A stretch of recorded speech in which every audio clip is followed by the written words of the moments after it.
Hi everybody, welcome to today's literacy. I hope you've all had a fantastic weekend and that you've got everything ready so that we can get started straight away. We are looking at our vocab masterclass first. So, today's word is unwanted. I'll say it and then you can say it. Unwanted. Fantastic. Unwanted. Well done.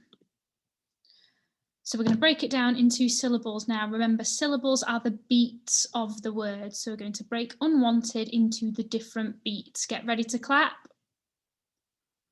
Unwanted, unwanted, unwanted.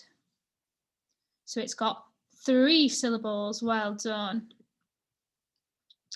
But what does unwanted mean? The word unwanted means someone or something that is not wanted. So that's the opposite of wanting something. It's unwanted. Someone or something that is not wanted or nobody wants. And I've got a couple of pictures to show you a little bit about what I mean. So this girl is looking unwanted. She's not been able to join in with the other children. These things are unwanted. They've all been boxed up and put into bags to go and take somewhere else to somebody that does want them. This girl might be feeling a little bit unwanted. She's sat by herself when all of the other people have got somebody to sit with. So that is what unwanted means. What's the word? Unwanted. Fantastic. And it means that someone or something is not wanted or nobody wants it. So today's word unwanted is an adjective. What's the word? It's an adjective. Well done. So what is an adjective? Tell somebody in the room, what is an adjective? Pause the video, off you go.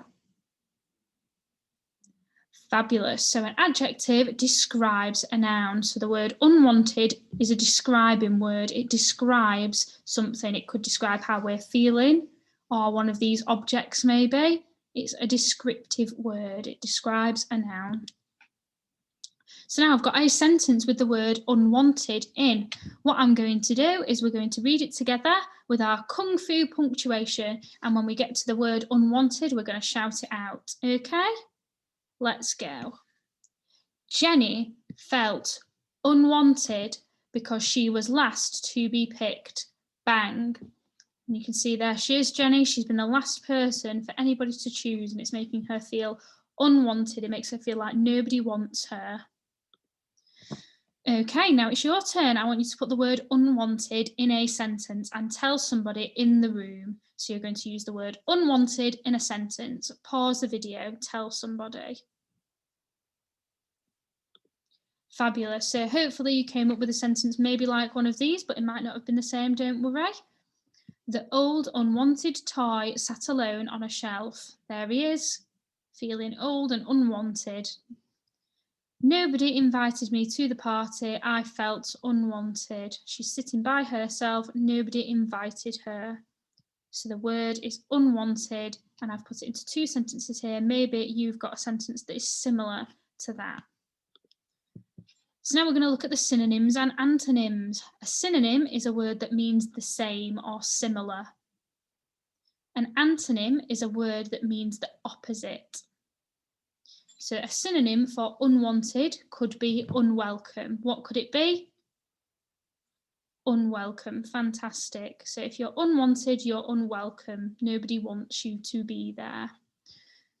Antonyms. Wanted. So we've got unwanted. So the opposite would be wanted. You might have an unwanted toy or a wanted toy. So now we're just going to quickly recap what the word is today. So tell me again, what's our word? Unwanted. Fantastic. And what does unwanted mean? Tell somebody in the room. What does it mean? Brilliant. It means someone or something that is not wanted or that nobody wants. And the last thing that I want you to do is say one of the sentences that we've talked about, or maybe your sentence, again to somebody in the room. So use unwanted in a sentence. For example, Jenny was feeling left out and unwanted. They wouldn't let her join in with their game.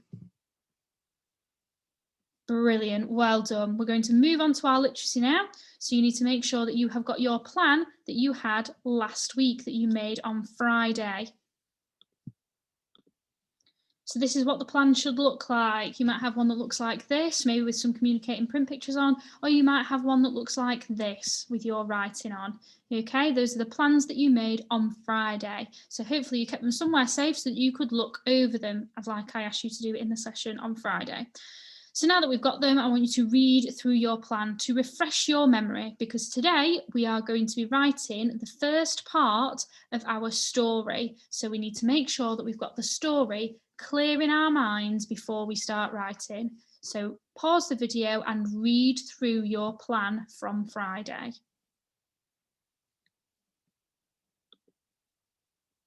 Fantastic. So today we are writing the beginning of our story. These questions are going to help us think about what we need to include in the beginning of our story. What are we writing today? The beginning. Fantastic. So who are the main characters going to be in your story? Everybody's got the same main characters, so you can shout them out for me. We're going to tell our story about a hawk. Fantastic. And chameleon. Brilliant. Now the hawk isn't going to be a hawk at first in the story. What's he going to be at first? He's going to be a chick. Well done. Where is the story set? There's a picture to remind you of what the setting is for our story. Where is the story set? I want you to tell somebody in the room, where is the story set? Where does it happen? Fantastic. So our story happens in Africa in the forests, where the bough meets the branch. And what happens between the characters when they meet? What happens when they meet? Tell somebody in the room, off you go. Brilliant. So when our characters meet, they fall in love and the chick promises not to change. Fantastic. Okay, so I have started to write the beginning of my story, but I need your help with it. I'm going to read you the beginning of my story so far, and I want you to be thinking whilst I'm reading, is this a good story opening and why? I think it is a good or not a good story opening because a chick met a chameleon and they fell in love. The chick promised not to change. Is that a good story opening? Why do you think that? If you're not sure, think about these questions that we've just asked. They're going to help us write the beginning of our story. Is it a good story opening? Fantastic. So maybe you thought it was a good story open. Maybe you didn't. Maybe you thought it wasn't a good story opening. It doesn't matter. That is your opinion, but I'm going to tell you what I've done. So this is my plan, and I am looking at the first two boxes on my plan. Which boxes am I looking at? The first two. Fantastic, because they are going to be my beginning. A chick met a chameleon and they fell in love. The chick promised not to change. That is the first part of the story. That is the beginning of the story. And that is what I have written here. I have written those sentences. I have written them straight from my plan. Is that a good way to write a story? No, it's not a good way to write a story. I've not included any adjectives or time adverbials or adverbs. I've not included any exciting vocabulary. I have just written straight from my plan. So when you're writing your stories today, you need to look carefully at the success criteria. The first thing on the success criteria says, introduce my characters, a chick and a chameleon. Have I talked about the chick and the chameleon? Shout yes if you think I have, shout no if you think I've not. Fantastic, I have. There's my chick, there's my chameleon. I've talked about them both. The next thing on my success criteria says, introduce and describe the setting, and it gives the example where the bough meets the branch. Have I talked about where my characters are? Have I described my setting? A chick met a chameleon and they fell in love. The chick promised not to change. Have I talked about where my characters are? No, I have not. So that is something that I need to include in my story opening. Even though I've talked about the characters, I have not talked about where my characters are. So what I'm going to do is I'm going to use the one that's on the success criteria as an example, but you don't have to do that. You can use your own. So I'm going to say, where the bough meets the branch, a chick met a chameleon and they fell in love. The chick promised not to change. Can you see how I'm already starting to make my story more interesting and make more sense? Just by talking about where my story is happening, it paints a picture in the reader's mind. So that's what I'm going to write now. So as you can see, I have now written where the bough meets the branch, a chick met a chameleon and they fell in love. The chick promised not to change. So my story, as I've said, it's already getting more interesting. However, I can definitely make it more interesting than that. Okay, there are lots more things I can do to make it more interesting. So what I have done for everybody is, after your success criteria and after your checklist for writing your story opening, I have included some ways that you can make your story better. The first one says, I have used pronouns instead of using my character's name all the time. I've done that, so I've already ticked it off. I have used adjectives to describe my character, the setting, or other object in the story. Have I used any adjectives yet in my story? I'm going to read it again, and if you think you hear an adjective, shout yes. Where the bough meets the branch, a chick met a chameleon and they fell in love. The chick promised not to change. Have I described anything yet in my story? Have I used an adjective? No, I've not used any adjectives yet. Goodness me, Miss Mannion, I am clearly not doing my best writing today. Let's see if I can make it any better and include some adjectives. So I am going to look at my word map that I've got.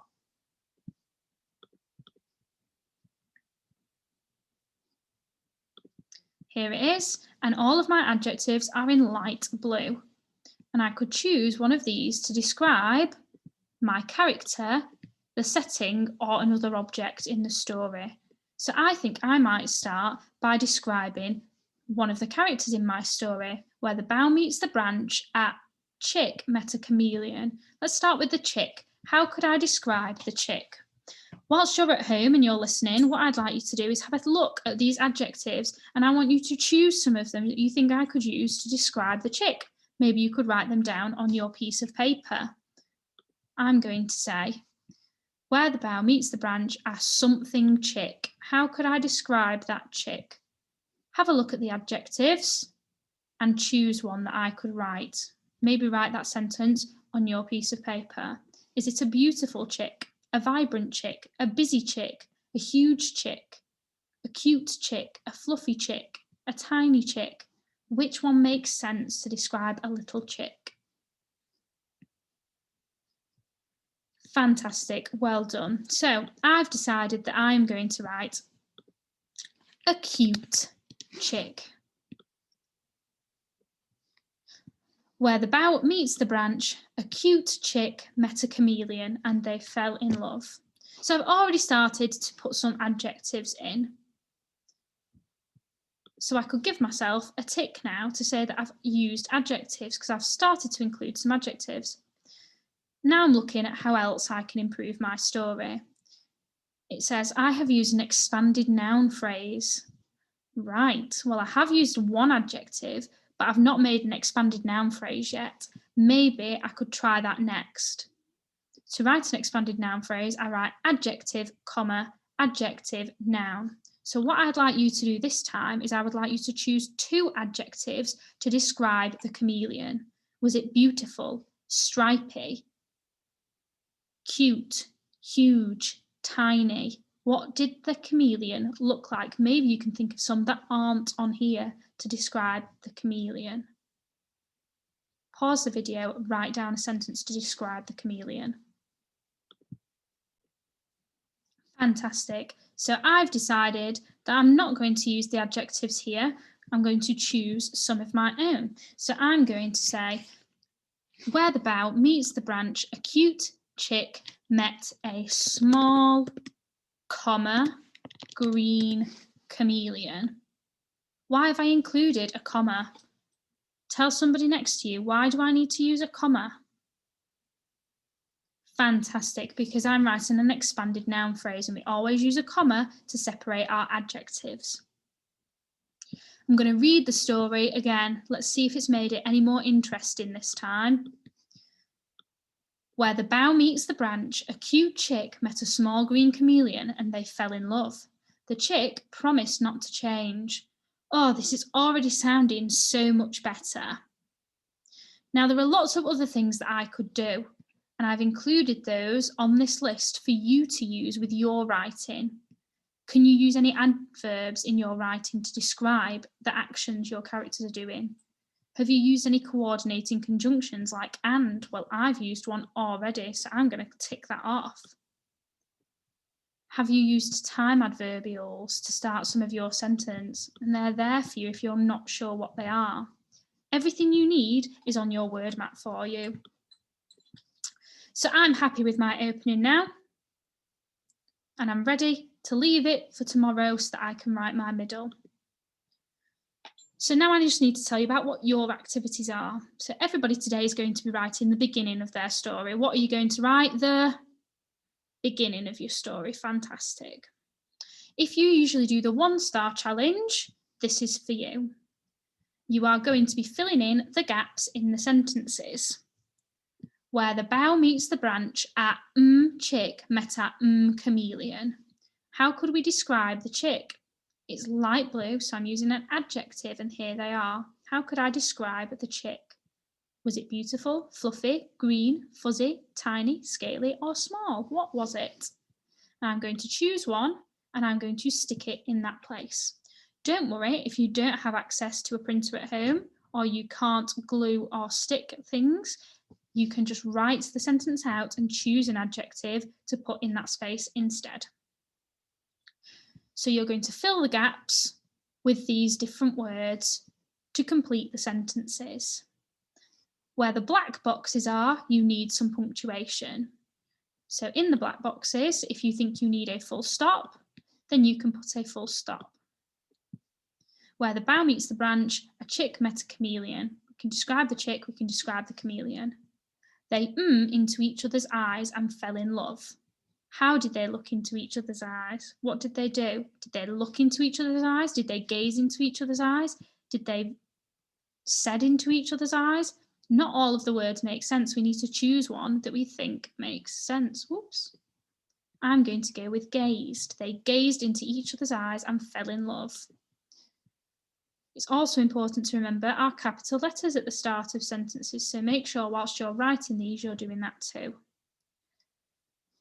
Never change, said the chameleon. Oh, we've got somebody talking here, so I need to use some different punctuation. My inverted commas are on my word map for me to help me, so I'm going to remember that at the start of what I say, I do a 66 shape for the opening inverted commas, and then after what they've said, I do a 99 shape to close my inverted commas. When you've filled in all of the boxes and put all of the words in the right places, you can write that paragraph up as your starter, your start of your story. Okay, so that's the beginning of your story.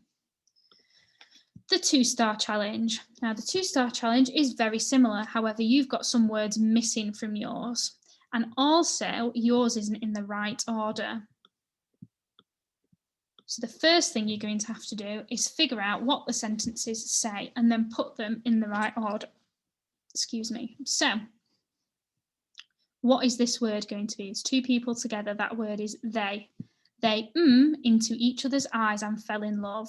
What word could I put in the gap? I'll choose one and I'm going to put it in. When did that happen? Was that the first thing that happened? I'm looking at my plan to help me. A chick met a chameleon and they fell in love. Well, I've not even introduced my characters yet, have I? So this can't be my first sentence. Which one tells me about a chick and a chameleon meeting? Where the meets the a chick met a chameleon. Never change, said the chameleon. Replied the chick. What do you think? Fantastic. So this one is going to be my first one. This one tells me about my characters. Then I'm going to say that they fell in love. And then finally, the chick makes his promise.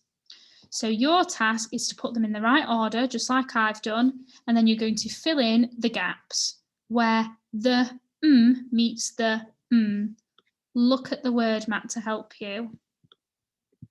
Where the meets the what could I say? Where the bough meets the branch, where the forest meets the sky.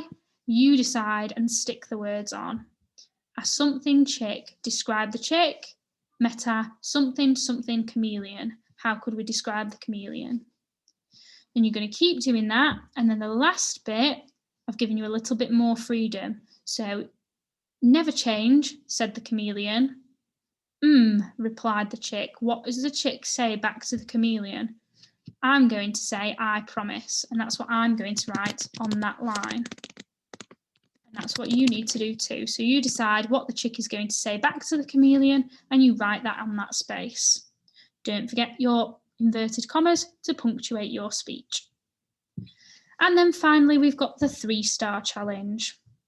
The 3-star challenge is the hardest challenge. You are going to use your plan to write the opening of your story. You've got a word mat. Well, you've got 2 bits of a word mat to help you.